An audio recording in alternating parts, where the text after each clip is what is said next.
Hey guys, welcome back. I'm Eric. And I'm John, and welcome to John's RC. Today we're going to be reviewing something very cool. This is the new Spektrum NX8 that we just received, and we're going to be talking about all the cool things about it. We're going to be discussing the physical differences between the Spektrum NX8 and the Spektrum DX8. We're going to be talking about the new Wi-Fi utilities, updating the transmitter's firmware, and connecting the transmitter to your PC. We'll also be taking you through some of the new screens of the NX8, and we're just going to be showing you the functionality available overall. And we're also going to be binding a model using the new Bind and Fly preset list. We're going to be binding a helicopter, the Blade 130S. Okay, we're going to start off by my dad talking about the cool features of the transmitter. Thanks, John. Also, before my dad talks about the screen of the transmitter, the first thing you should do after you fully charge the NX8 is to register an account on SpektrumRC.com. This will come in very handy once it comes time to update the NX8's firmware, and also to register the transmitter into Spektrum. So, yeah. Thanks, John. I forgot about that.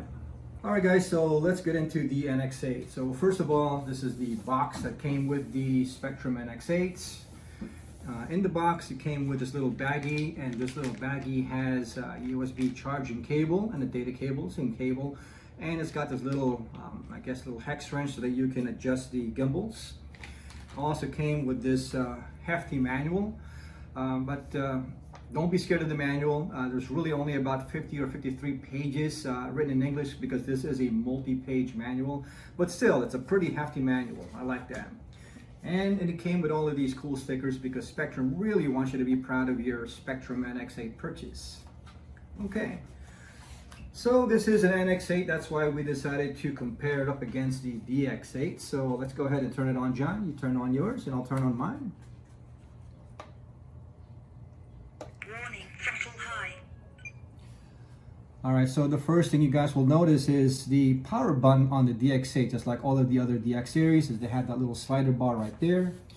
On the NX8, there is no slider bar, so you just press on that little, the Spektrum logo. Hold that for about 2 seconds. And also, this is not the default color template that comes with the LCD screen. I actually changed this for this video because I noticed that it shows up better on camera when it's on the high visibility mode. All right, so I'm looking at some differences and similarities.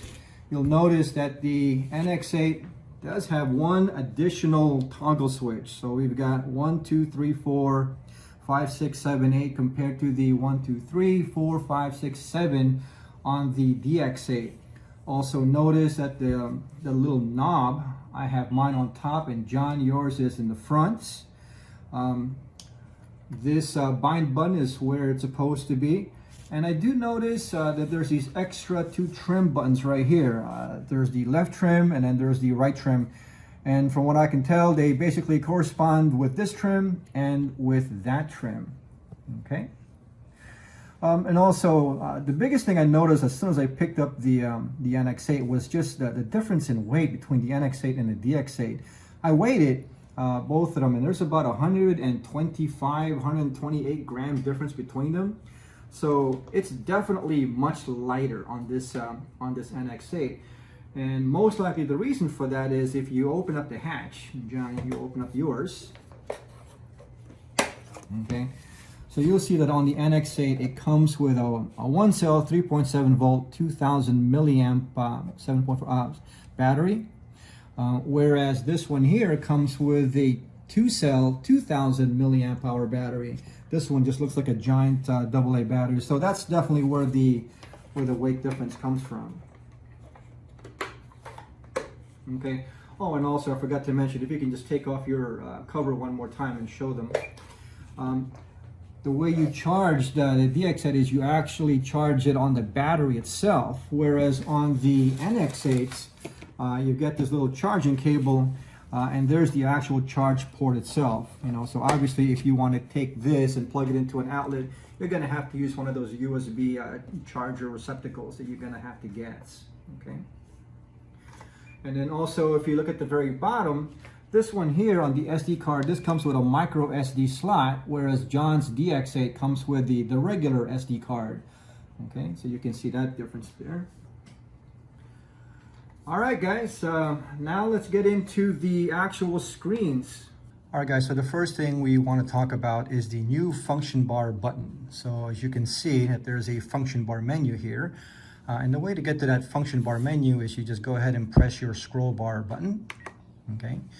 And then go ahead and find your function bar right there, okay? Press enter, or in this case, the scroll bar. As you can see that there's two options for you. You can either set it up as a ticker tape setup, and what that means is when you click on it, as you can see, you can assign actual telemetry functions that scrolls across your screen. So if I click on one of these empty slots and I go to a sensor, okay, and I can choose between RPM or volts or temperature, okay, and I can just set that, okay. Or if you go back, you can do my list setup. And my list setup is basically like, it's a hotkey type of thing. So for example, as you can see, there's a whole bunch of empty slots here. So I'm going to choose one of the empty slots. I'm going to press enter on it, scroll to it, press enter on it. And now I can set it up to a commonly used function. So a servo setup, DR expo, throttle cut, curve. I'm going to find the bind button. Okay, so there's bind right there. Going to go press enter. Okay, and then back up. Okay, as you can see, my number one slot is now a bind button. So let's do another one. Let's click on an empty slot again, press enter. Okay, and servo setup, DR expo. Let's see, maybe timer. Let's go find timer. All right, so there's timer right there. Okay, and then go ahead and back up. Go ahead and back up, back up, back up. Okay, and now when you go to your function bar, now you can see the two functions that we assigned to it. So remember, we assigned a bind button, and if you scroll to the right, now you have access to your timer. So now when you want to bind your model, you don't actually have to turn off your transmitter and then, you know, power it on using this button on top. You can bind the transmitter while it's hot. So that's pretty cool. And you know, if you're like me, you're constantly accessing the timer. Again, I just click the function bar and click on timer, and now I have access to the timers menu. Pretty cool, huh? All right, let's see what else this one has. All right, guys, now that we know about the function bar, the first thing you guys should do after John says to create that account at SpektrumRC.com, and again, that's Spektrum with a K, SPEKTRUMRC.com. After you create that account, then you should set up your Wi-Fi. And the way you set up your Wi-Fi, because this does have a built-in Wi-Fi card, you should go over to your system setup. Yes, we're sure. And then let's go down to our Wi-Fi settings. So all the way down. Okay, there's the Wi-Fi utilities. Go ahead and click on that. So now you have two options. You can either connect to network or save to network. Obviously, if this is your first time doing it, there's not going to be anything in save to networks. So go ahead and hit connect to network, and it's going to find out all of the available Wi-Fi around you. And as you can see, there's lots of Wi-Fi signals that this transmitter can capture. But my particular Wi-Fi is the Frontier 7840. Now I've already programmed the, you know, for speeding purposes, I've already programmed in my password. So as you can tell, it's already put in the password for me already. And then I'm going to go ahead and hit connect. Okay. It says connecting. When you see that obtaining IP address, that's a great sign that means it's definitely going to connect. So go ahead and hit continue because it does say connected. Okay. All right. And now it opens up another setup menu. So now you can log in, you can deregister, you can check for updates, you can log out, you can erase all your credentials. So if this is your first time doing it, again, once you get your Wi-Fi set up, okay, you can go ahead and click on register. You're gonna have to log in first, and you're gonna have to type in all of your username and passwords and stuff like that.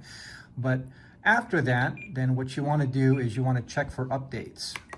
Okay, so it's doing this little thumb twiddling thing, loading, and in a second, it should come up with all of the available updates. So as you can see, it found that the latest update is 3.03.03, and I've already installed the update on this one. It used to come with 3.02.01.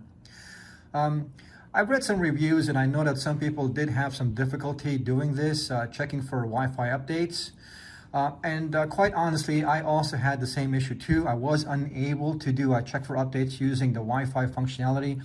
So what I had to do was I actually had to connect this transmitter to my USB, to the USB port on my computer, physically download the actual update, and then copy it into the transmitter and then do the upgrade manually.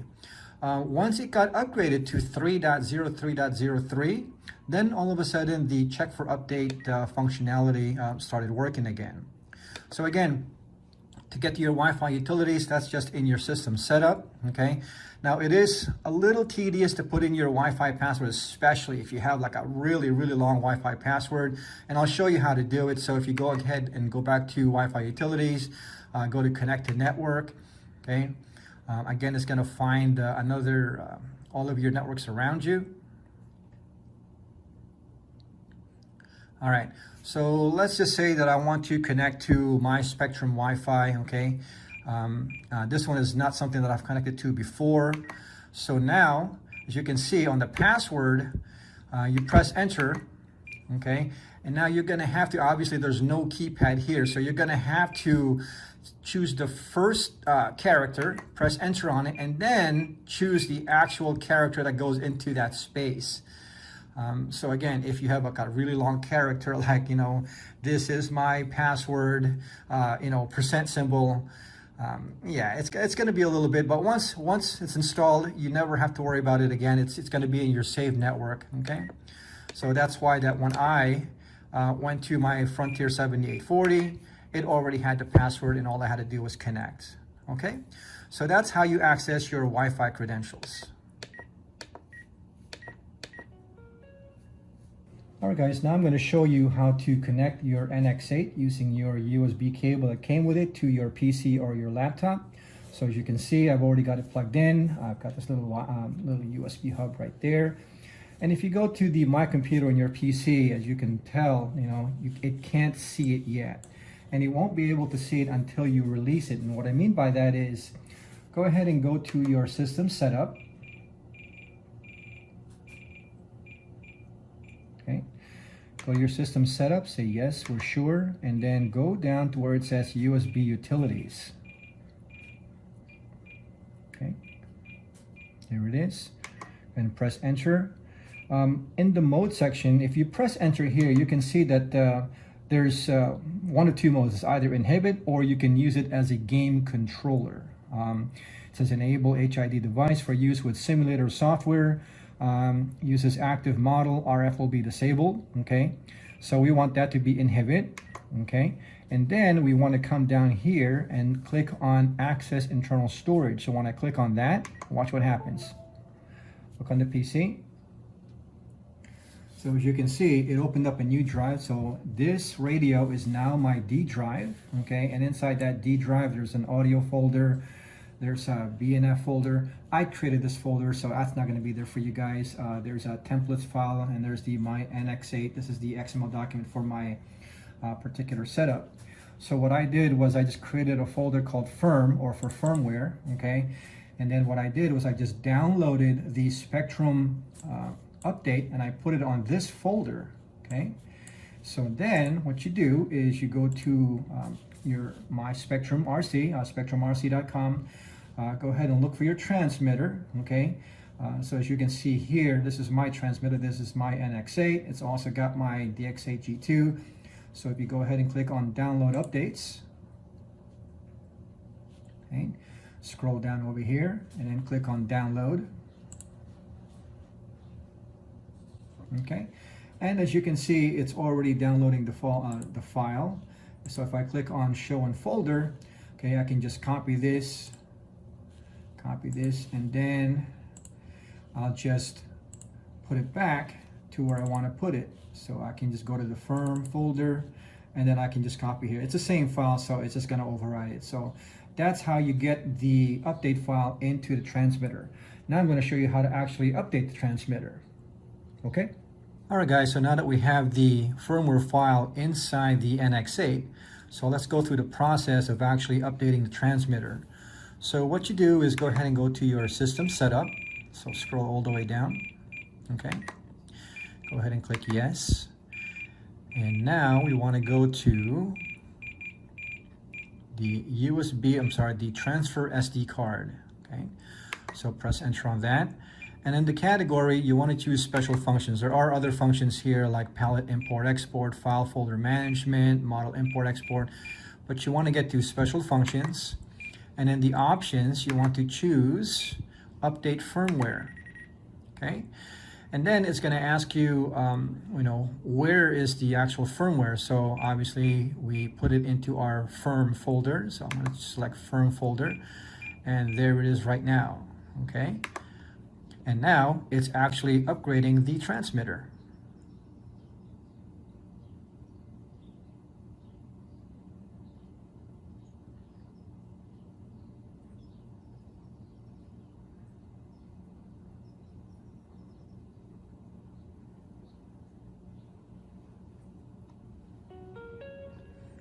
Okay, so as you can see, it took maybe less than 2 or 3 minutes to do the whole thing. And so now we're back up and running again on our transmitter on the latest version of software. All right, guys, so now that we have the NX8 and to the latest firmware, let's try one of the new functionality in binding, which is creating a new model and then using the new bind and fly template to program this beautiful Blade 130S. Now, the reason why I chose the Blade 130S is because even though this helicopter is small, there's a lot of programming on a transmitter that goes on in order to make this thing fly smoothly. Because unlike a regular small 4-channel airplane, you basically create a new acro model, change the name, bind it, and then go ahead and fly it. This one, because it has a swash plate, you have to worry about the throttle curve, you have to worry about the pitch curve, you've got to worry about the gyro. There's a lot of transmitter settings.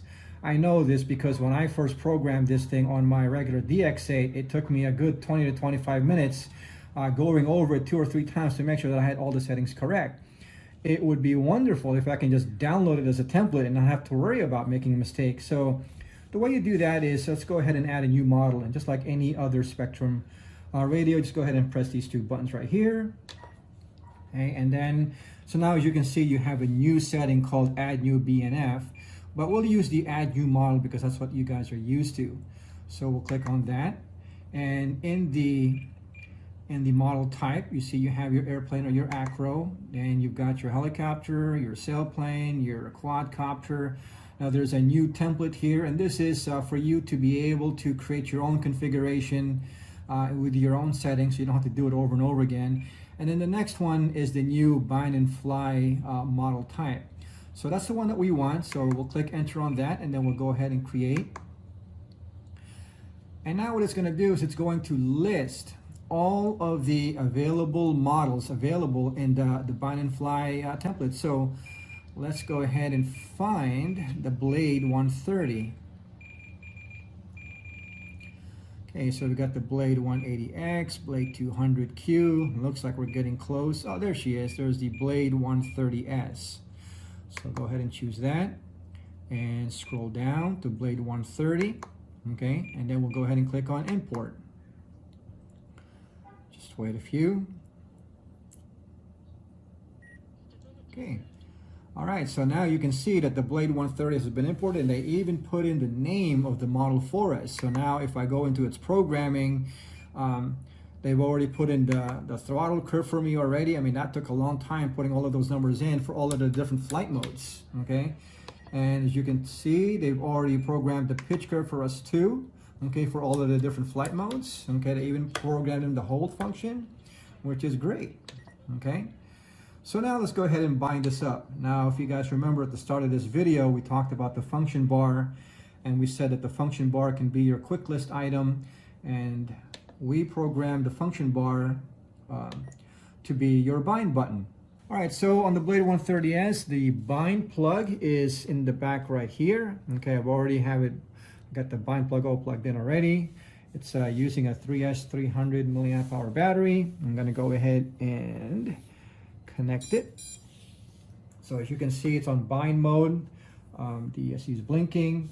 So now I go back to my function bar, click on bind, okay, put receiver into binding mode, okay, And I'm going to go ahead and click yes.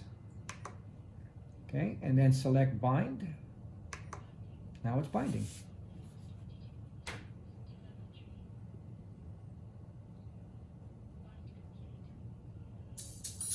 All right, as you can see, the Blade 130 is doing its little startup procedure, and I have now control of the swash. Okay, so now what we'll do is we'll unplug this. All right, unplug the bind plug, and then just for safe measure, let's just turn everything off.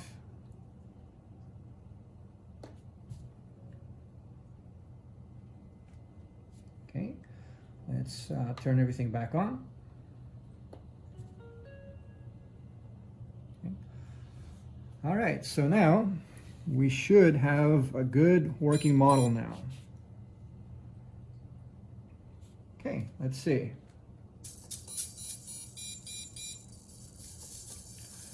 Okay, let me put the hold on. It's not, okay, it's not spinning.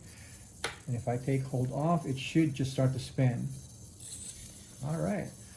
Okay, so let's go outside and let's see if the programming is correct. Now, obviously, guys, I wouldn't want you to just fly this thing on the whim. Best practice is to check all of the programming, even though you imported it.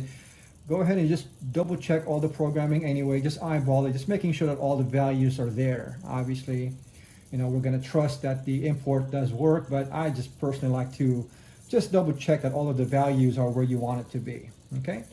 All right, cool. So let me put the cover back on and let's do a little spin on the helicopter and let's see if everything is working. All right, guys, we've got the Blade 130S all plugged in. John's got it bound to the transmitter already. Yeah, so let's hope that all of the programming and the bind and fly template actually works. So John wanted to hover this for me. He's actually pretty familiar with this Blade 130S. So John, you got this? I think so. I hope so, John.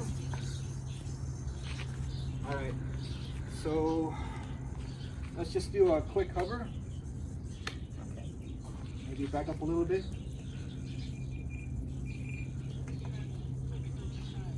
Okay, here we go.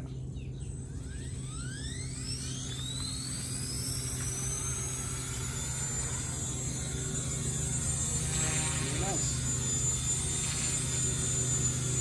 Very stable.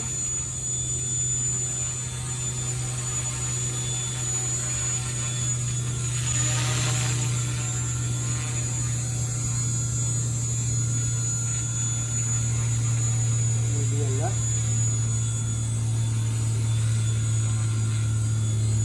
Okay, go forward.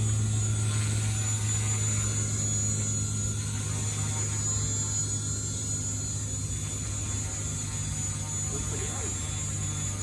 Looks like all the programming is there. At least all the basic programming to keep it stable is there. Very, very stable.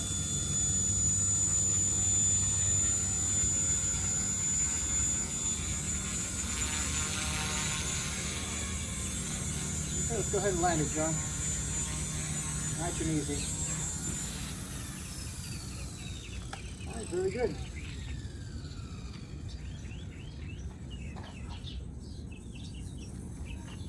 All right, guys, so that was just a basic hover. We just wanted to make sure that all of the basic functionality on the transmitter was working. Obviously, we're in my backyard here, so it's not like we can fly up and go upside down and do loops and rolls and stuff like that. But I'm really happy that I didn't have to do any kind of programming at all. I just downloaded the bind and fly file for it, I imported it, and I bounded it, and John's able to fly it. Very cool. Yep. Alright guys, I hope you enjoyed our little review on the new Spektrum NX8. We were able to go through the new Wi-Fi utilities, updating the firmware, and connecting the NX8 to our own laptop. We're also able to automatically bind the 130S to the NX8 using the bind and fly template list. And I was of course able to fly it outside, and it flew pretty nice, and I didn't see a problem with it, and thankfully didn't crash. So yeah, thanks for tuning in to John's RC, and if you're new to our channel, feel free to like, comment, and subscribe. Bye guys! Bye guys!